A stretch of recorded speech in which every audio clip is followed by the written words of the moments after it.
Hi guys, welcome back to Linda's Pantry.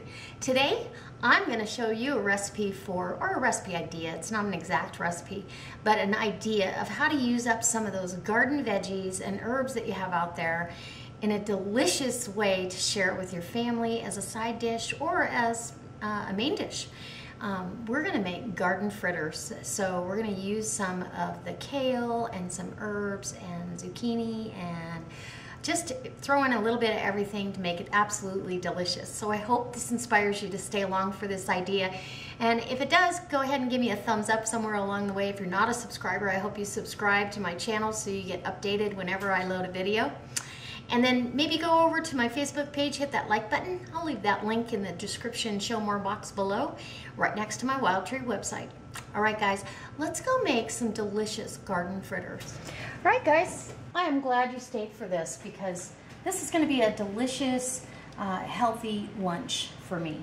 So what I've got here is I've got some fresh kale right here, and it's already starting to wilt. It started to wilt outside because it's like 96 degrees out there.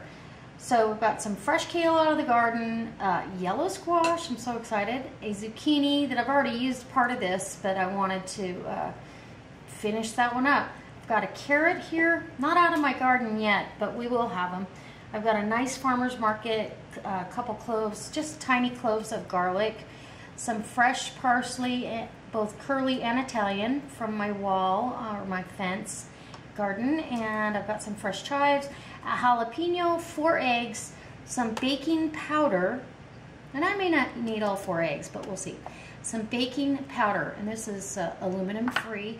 I've got butter, ricotta cheese, salt and pepper, and some whole wheat flour. Those are our ingredients. Oh, wait a minute, hold on, because this is lunch, and I had a couple pieces of bacon. I just chopped up some crispy bacon here. We're gonna throw that in there as well. All right, so let me get to chopping everything up and grating everything, and I'll bring you back and get started. All my veggies are cut up or grated and ready to go.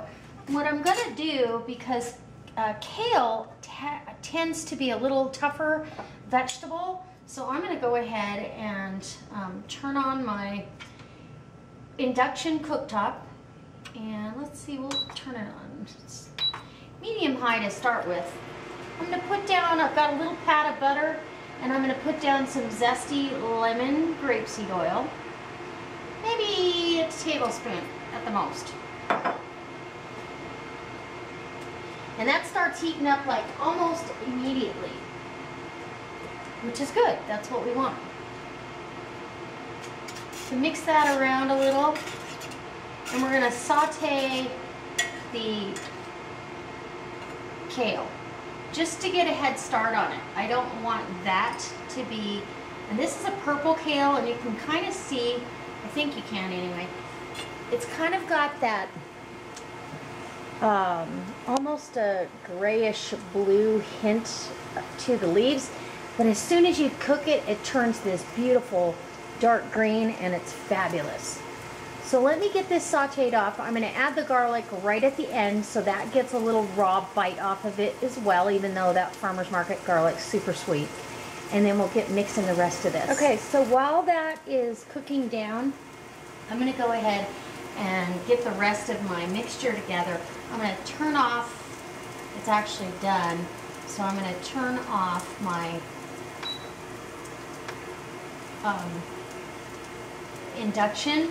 And to cool off so I can put that garlic and kale into this, I'm just going to throw the carrots on top, and they'll cool the pan down as well as the kale and the garlic, if that makes sense. Okay?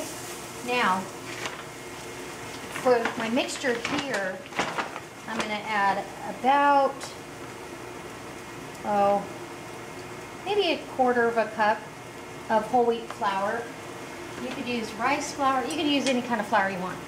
We're going to add some baking powder so it'll be nice and fluffy. You could use self-rising flour if you wanted and skip this step. So about 3/4 teaspoon. You're not going to hurt it if you add more or less. I do want some herbs de Provence, so we're going to add about half a teaspoon of that. I've also got some, this is red bell pepper and garlic blend, and the jar just kind of settled funny, so I brought it home. I love this stuff. It's a little spicy in place of red pepper flakes. Ooh, I can smell the red bell peppers in there. Yum. Gotta love that. And then I've got some ricotta cheese that I want to get worked into this before I put the veggies in. And I'm going to add about, a good healthy 1/4 cup to 1/3 cup of ricotta cheese. Do you have to put that in there? No, you don't. But I've got it, and it sounds wonderful. And so then I just kind of get my mixture all in there. I'm going to go ahead and add a little bit of salt here to season. And I've got garlic in the pan, but I'm also, because it's such a sweet garlic, I'm also adding a little bit of garlic and it's California style garlic pepper blend. And so that way I don't have to add black pepper to this either. So you're just gonna get this mixed, get the flour all incorporated, and then add your vegetables, and I'll be right back when I get that all in there. Okay, so I have the pepper, the zucchini, the yellow squash, the herbs. All the herbs are in here. I'm gonna add this little bit of bacon. So let's start that on medium-high again. And I'm gonna put down the lemon grapeseed oil, about a tablespoon and a half maybe. And get that heated up, and we're ready to go. So we're gonna mix all this together.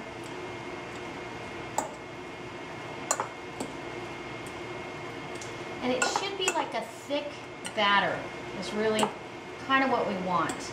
If you feel like it's too thick, you can add another beaten egg, but I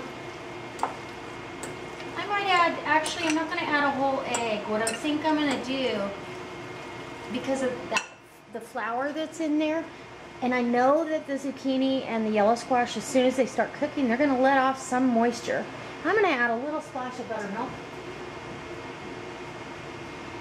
just to make me happy. Just a little. Not enough to really change the mix, because I didn't need the moisture of a whole egg. So just a little bit of, let that flour rehydrate. I can smell the lemon oil right now. So I'm going to bring you closer so you can see the action. And yeah, all right. So we're ready to put these on. And I think what I'm going to do is I'm going to do these in a scoop form. And I'm going to turn that down a little bit. I'm just going to put one right there. Kind of get them spread out to, you know, just an even thickness.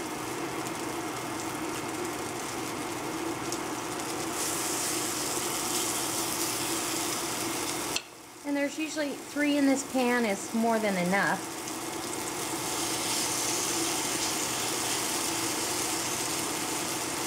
And there you go. We are cooking with gas. Not really, but that looked good. Get you a little closer. Okay, look how beautiful those are. I've turned them over. They went about, they take about 10 to 15 minutes. I don't want to cook them too fast because I really want the vegetables to kind of cook through. The egg needs to cook all the way through, and that raw flour taste needs to come out. And I will show you, as these have been sitting, this actually loosened up some more. So, because the vegetables start to break down with the seasonings and stuff. So I'm going to take this off, put it on a plate, and show you what I got. All right, so I've got these 3 here. I can't wait to dig in. It smells really, really good. And they should just come apart and be light and fluffy. And I'm going to taste it without any marinara, but I've got some homemade marinara here. I can smell everything.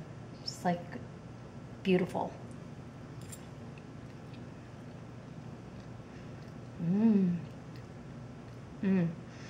love the little bit of sweetness from the carrots. I can taste the jalapeno, but it's not hot. And the yellow squash just has that slightly different flavor to it than zucchini. Just absolutely gorgeous. Dip it in some marinara.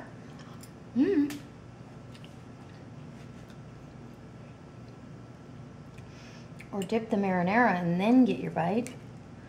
Kind of how I do my salad. They're just really light. They're like little pillows. And now I'm getting some kale and bacon. I can see it.